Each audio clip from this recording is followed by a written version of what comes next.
Hello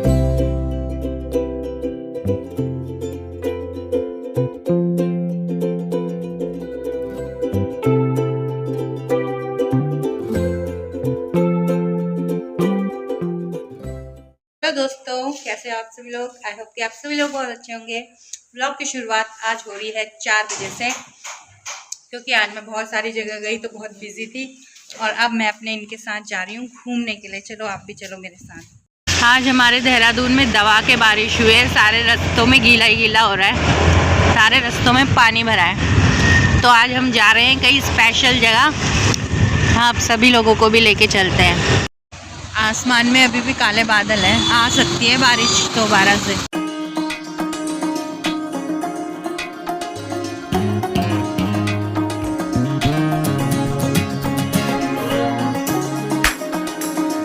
तो आज मैं पहुंच गई हूं अपने देहरादून के झंडे के मेले में। तो सबसे पहले मैं आप सभी को बता देना चाहती हूं कि झंडे का मेला क्या होता है, झंडे का मेला क्यों मनाया जाता है।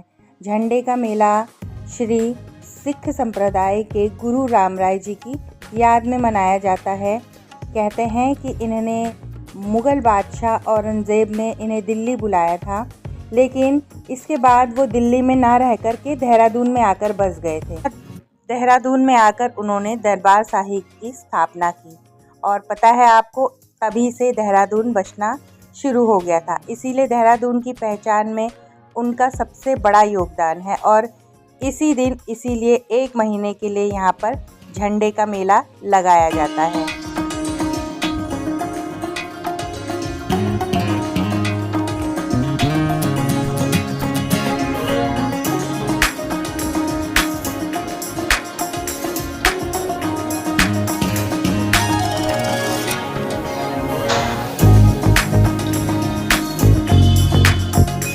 जैसे ही हम इसके अंदर प्रवेश करते हैं ना, ये इतना बड़ा यहाँ पर वो है, एरिया है बीच का।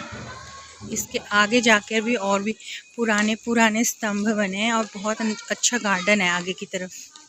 ये है यहाँ के गुरु राम राय साहिब, जिनका ये पूरा परिसर है। ऐसा दिखता है ये बाहर से, श्री दरबार साहिब।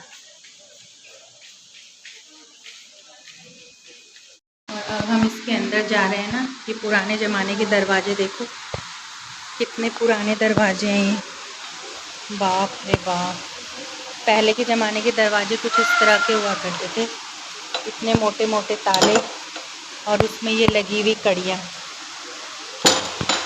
बाहर से ऐसी नक्काशी हो रखी है इनकी और इधर से पूरा कीलों से ठुका हुआ है। और यहाँ पर देखिए, ये कुछ इस तरह का दिखता है, बहुत ही सुंदर है। तो मैं अभी पहले आपको यहाँ के सुंदर नज़ारों के दर्शन कराती हूँ, उसके बाद कुछ बोलूँगी।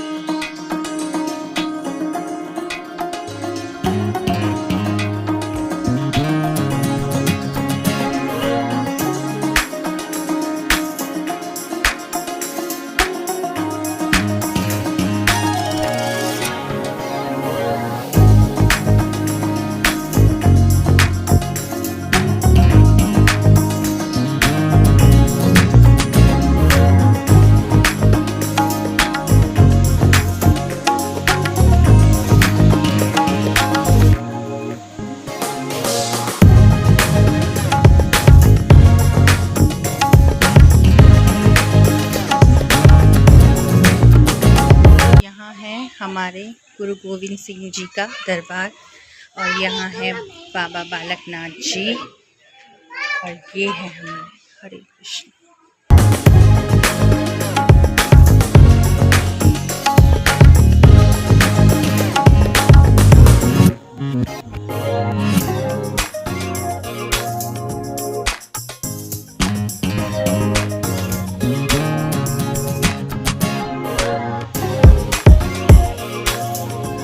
छोटा सा सरोवर है और यहाँ मुझे ना बहुत सारी मछलियाँ दिख रही हैं। वो देखो, काली काली मछलियाँ तैर रही हैं और शायद उन्हीं मछलियों के लिए ये खाना भी डाल रखा होगा, लेकिन उसकी वजह से सारा सरोवर दूषित सा लग रहा है मुझे।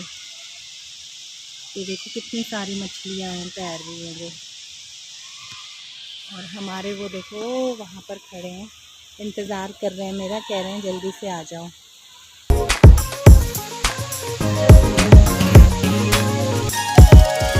ये है प्राचीन पवित्र सरोवर, उसी के सामने, झंडे जी के सामने।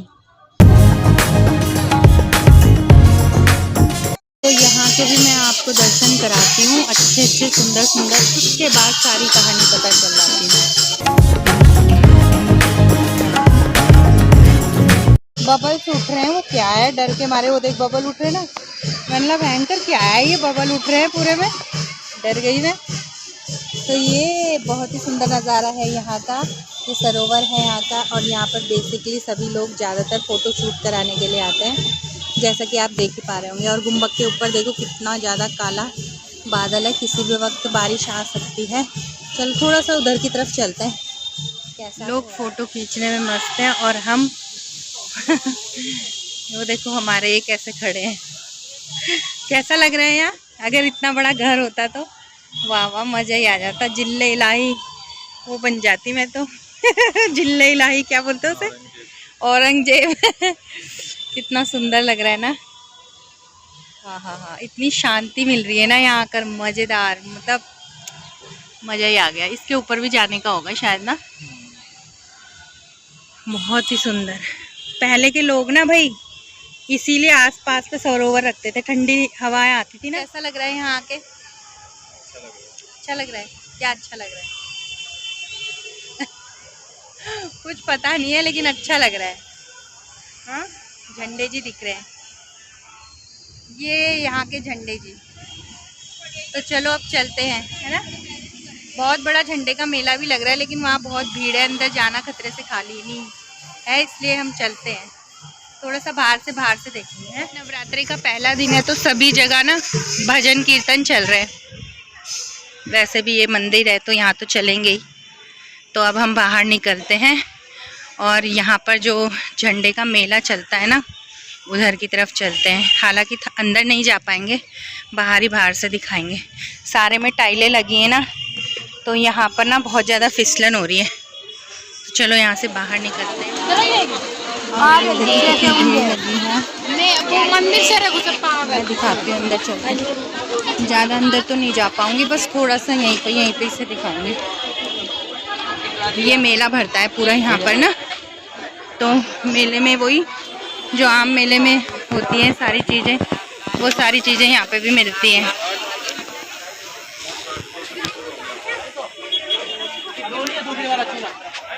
तो आज थोड़ा भीड़ कम है, हर सामान 10 रुपये। आज थोड़ा भीड़ कम है, लेकिन फिर भी मैं आगे नहीं जाऊँगी क्योंकि ना मेरे को बहुत जल्दी हो रही है घर जाने की, क्योंकि बारिश भी आने वाली है, मौसम भी बहुत ख़राब हो रहा है। आज हल्की बूंदाबांदी पड़ ही रही है ना, इसीलिए लोग भी यहाँ पर कम हैं, लेकिन क्या करें।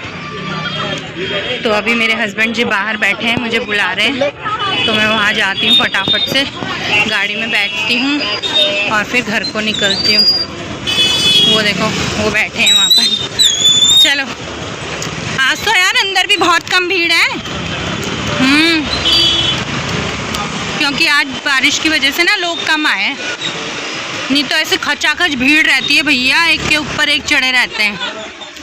तो चलो अब ये है, यहाँ से हम मिल जाएंगे सहारनपुर चौक पर, और सहारनपुर चौक से हम जाएंगे अपने घर को।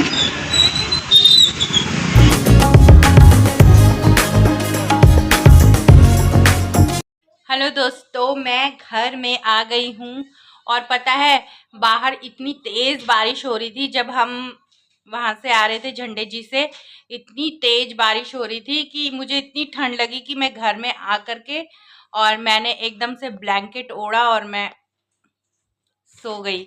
तो मैं सोने के बाद उठ गई हूँ। उठने के बाद मैंने खाना पीना बना लिया है और मैं यहाँ पर अपने बेटे को खाना खिला रही हूँ।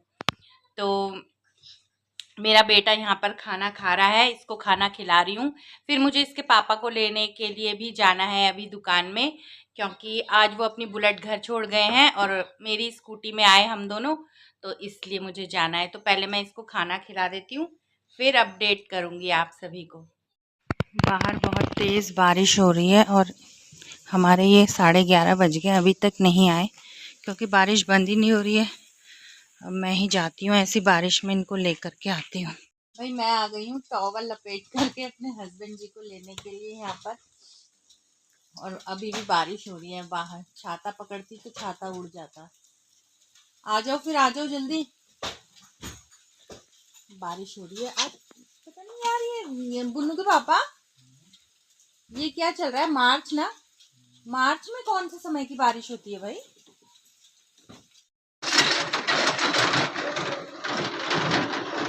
बाहर देखो कीचड़ ही कीचड़ हो गया है सारा। इतना बारिश हो रही है ना, इतनी बारिश। जलवायु परिवर्तन हो गया है दोस्तों। वो कह रहे थे कि कोविड के बाद से बहुत कुछ बदल चुका है, सभी लोग सावधान हो जाइए। वो देखो कितनी तेज बारिश आ रही है, बहुत तेज बारिश आ रही है। तो चलो अब हम घर चलते हैं, फिर आपसे बातें करेंगे। तो दोस्तों मैं घर में आ गई हूँ और हमने चेंज भी कर लिया है, और अब हो गई है रात बहुत। आज भी 12 बज गए हैं, और अब मैं इस व्लॉग का यहीं पर ही एंड करूँगी। लेकिन एंड करने से पहले थोड़ी सी आपसे कुछ बात करना चाहती हूँ। तो मैं ये कह रही हूँ कि देखो मार्च का टाइम आ गया है और बारिश इतनी हो रही है। मतलब मैंने अपने जीवन में ये पहली बार देख रही हूँ कि मार्च के एंड में बारिश होती हुई। ऐसी ऐसी चीज़ें दिख रही हैं जो हम अपने जीवन में बहुत कम देखते थे। बहुत कम क्या, मैंने कभी सुना ही नहीं। तो बहुत सी ऐसी चीज़ें हो रही हैं जो पहली बार हो रही है जीवन में। बहुत से ऐसे कांड हो रहे हैं, न्यूज़ में सुनो कितने कितने बातें हो रही हैं। कोई कुछ कर रहा है, कोई कुछ कर रहा है। तो मैं आप सभी लोगों से ये विनती करना चाहती हूँ कि कोरोना के बाद से बहुत कुछ गलत होने लग गया है। ये सृष्टि का चक्र है, ये चक्र आगे बढ़ रहा है। और जितने भी लोग भक्ति में है वो भक्ति में और आगे बढ़ो। जो नाम जप कर रहे हैं वो और नाम जप करो। जो गलत काम कर रहे हैं वो कम गलत काम तो मत करो, मतलब कि गलत काम छोड़ दो और अच्छे अच्छे काम करो, जिससे कि आप सुरक्षित रह सको। ये जीवन का चक्र है, और ये अब जो चक्र है ये भगवान के हाथ में आ गया है। पहले कलयुगी इंसानों के हाथ में ये सब कुछ था कि कलयुग में इंसान जैसे मर्जी चाहे चल रहा था, कोई देखने वाला नहीं था। लेकिन अब हो गई है छटनी। छटनी का समय आ गया है। कोरोना से छटनी होनी शुरू हो गई थी, अब आगे आगे और भी बहुत कुछ होने वाला है। तो इसीलिए मैं कह रही हूँ, जितने भी गलत लोग हैं, गलत काम करते हैं, गलत चीज़ देखते हैं, गलत चीज़ करते हैं, गलत चीज़ों को सुनते हैं, गलत चीज़ों को बढ़ावा देते हैं, प्लीज़ ऐसा ना करें। अच्छी चीज़ों को बढ़ावा दें, अच्छी चीज़ें सुने, अच्छी चीज़ों में रहें, अच्छे लोगों का संग करें। और भक्ति भक्ति से रिलेटेड जितने भी काम है उनको बढ़ावा दें, उनको आगे बढ़ाएं, और खुद भी उन चीज़ों में बढ़ चढ़ के हिस्सा लें। मैं ये नहीं कह रही हूँ कि कहीं जाकर के भाषण दे, लेक्चर दे, दिखावा करें, नहीं। केवल भक्ति को गुप्त रखें, और उस जितना भी आप कर रहे हो उसमें और आगे बढ़े। सबसे पहली और मेरी आखिरी बात कि नॉन वेज त्याग दो। अगर आपके जीवन में बहुत ज़्यादा कष्ट हैं तो आप नॉन वेज को एकदम त्याग दो, धीरे धीरे सब कुछ सही होने लगेगा। तो चलिए दोस्तों, इस व्लॉग को यहीं पर ही एंड करते हैं, और अगले दिन फिर से आपसे मिलेंगे। एक नए दिन की शुरुआत करेंगे आप सभी के साथ। तब तक के लिए जय Shri Krishna, bye bye, see you soon.